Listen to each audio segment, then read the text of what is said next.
Hey, it's Hillary.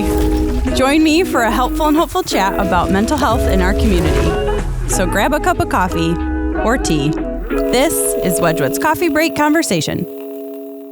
Hello and welcome to another episode of Wedgwood's Coffee Break Conversations. We've got a great, hopeful and helpful conversation for you today.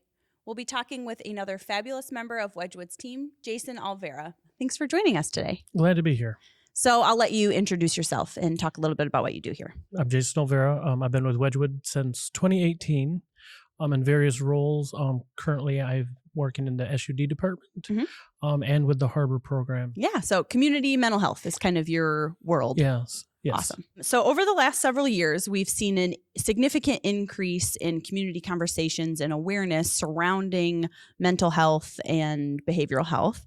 And people are better understanding the importance of prioritizing and taking care of their mental health, which is awesome. We love to see it.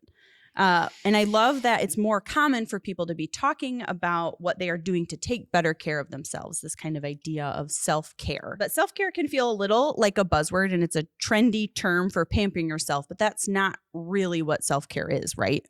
Correct. It's not just pampering yourself or treating yourself on occasion. It's about being self-aware, about knowing what your limits are, and then taking time to address those needs. So I like that you said it's identifying what you need and then finding ways to meet those needs. So when you're thinking about self-care, what's maybe the first step you would suggest people do when it comes to like reflecting on what they need? So self-care is more than just pampering yourself or treating yourself when you're feeling stress. Self-care is about self-awareness, about knowing your limits, and then like trying to, enact some steps to take care of yourself. I heard a quote recently that kind of resonated what this idea of self-care is. Self-care isn't saying me first, it's saying me too. Ooh. So it's about, I'm taking care of all these other things, but who's taking care of me? Like we have to take care of ourselves as well.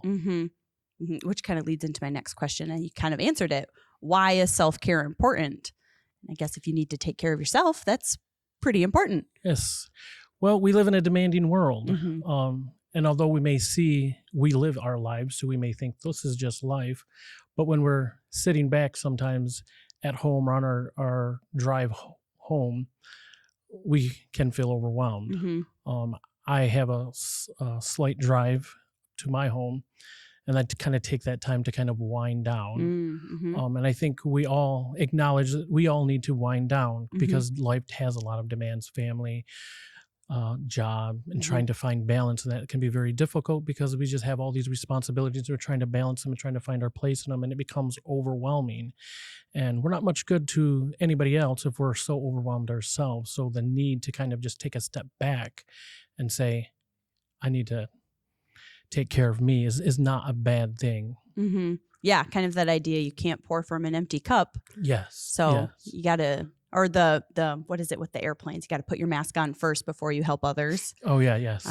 Yeah, like you said, you're no good to anybody if you aren't taking care of yourself.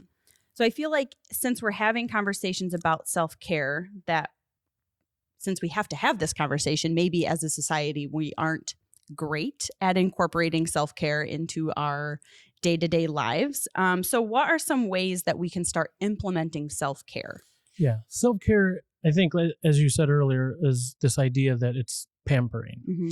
And we think that self-care has to be this momentous change. Like we kind of think of self-care probably as like a New Year's resolution. It's this big change that we've thought of, we want to implement, but it's very demanding. It seems like when we start to think about self, how can I make improvements? I'm going to do this. I'm going to do that. And this is how I'm going to do it. And then the more we think about it, the more it feels like another demand that we don't have energy to dedicate to do. So we avoid it.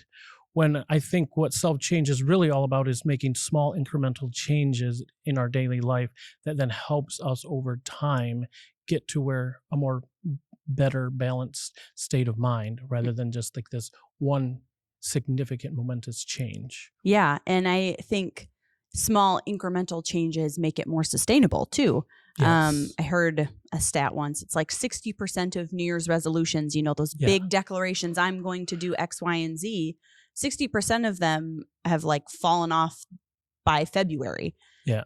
But if you start small and just work it in, make it a habit, then it becomes sustainable and, like you said, a lot less overwhelming. Yes. And I imagine self-care for everyone looks a little different. What you find refreshing and recharging is probably not the same thing that I would say that fills my cup.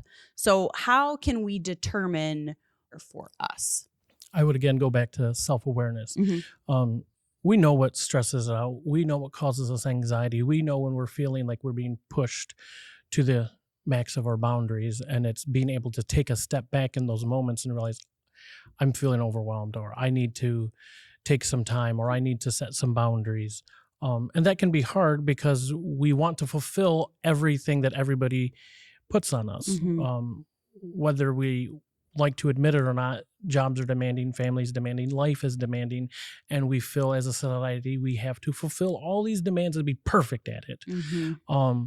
But we're not. Mm-hmm. We're not perfect. And so it's okay to take a step back to evaluate, where do I need to take some small incremental changes? And that doesn't have to be, like I said, a big change. It can be simply choosing to not answer work emails after 6 o'clock, Mm-hmm. or choosing to go to bed an hour early, or choosing to attempt to do something small, like a walk around the neighborhood. It doesn't have to be, I'm going to go to the gym 45 minutes every week. I mean, I've made that commitment once, and it didn't work out. Because that's a big thing. Yeah. And I feel like I don't have time. So then I use the excuse if I don't have time. And so then I don't do it. So it's like taking a step back and like, where can I make a small change? Mm-hmm. And I was once told by my physician that, taking a 30-minute walk is better than trying to tell yourself, I have to do this for 45 minutes, this many times a week. And then, because then it's something you slowly incorporate into your life, as opposed to just something you're just trying to throw in here and there. Mm-hmm. Yeah. And it's sustainable. Yeah. One thing you said about choosing to not do something is also self-care. And I think that's important too, that sometimes just saying no to something or a commitment or someone is self-care. Yeah.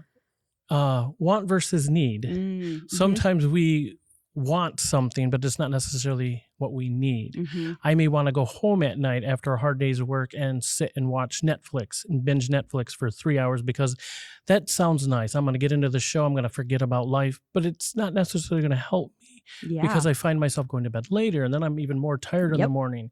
So it's like this want versus need. Like, this may be what I want, but what is it that my body actually need? What does my mind actually need? What does my spirit actually need?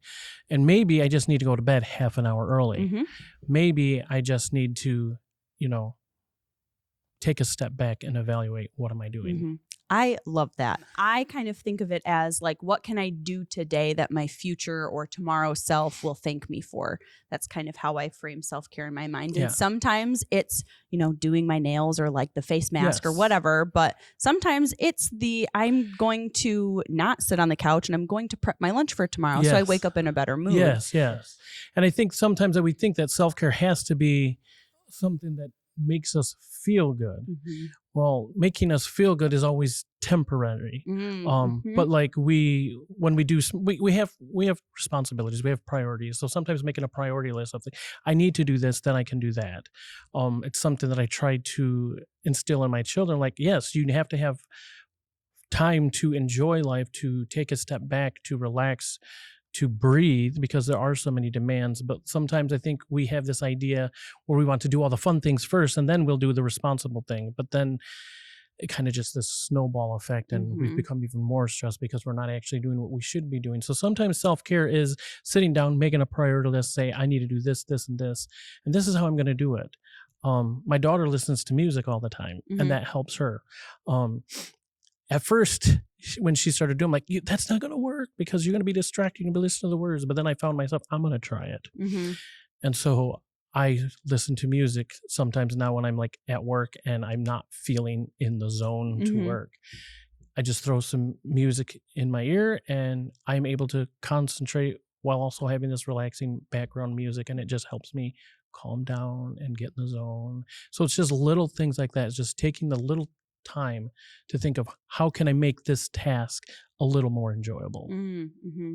And I love that you kind of talked about trying something you weren't sure was going to make you feel better, but you tried it and it worked. So self-care, there's a little bit of trial and error involved. Trial and error, yes. Because what works for one person may not work for you, but you don't know if it'll work unless you've tried. And that is something that we often talk about with our own clients is like, I know this may sound dumb, this may sound ridiculous, this may sound like it might not work, but we ask that you just give it a couple of tries and see what it may do for you. And if it don't, no harm, no foul. But if it works, then great, you have another tool in your repertoire. Yeah, I love that. I'm thinking about people who are trying to teach the kids or the other people in their life some good kind of, like you said, have things in their tool belt to take care of their mental health. Do you have any suggestions for how we can model self-care to the people around us? Do it with them.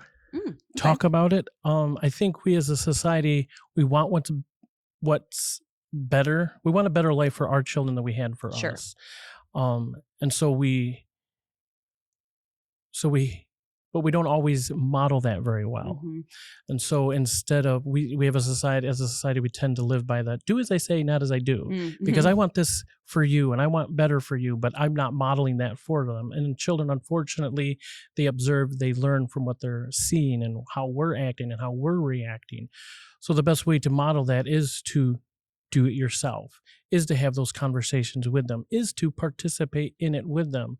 Like, have a time where you all put down your phones and just spend some time talking to each other, going for a walk, laugh together, like just little things like that says, hey, it's okay to take a step back and relax, even in the demand of life. Yeah.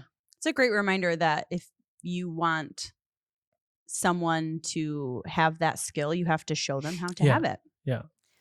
Jason, what are your top 3 tips for people who maybe want to start implementing better self-care practices? I've been using this phrase a lot recently, active conscious engagement.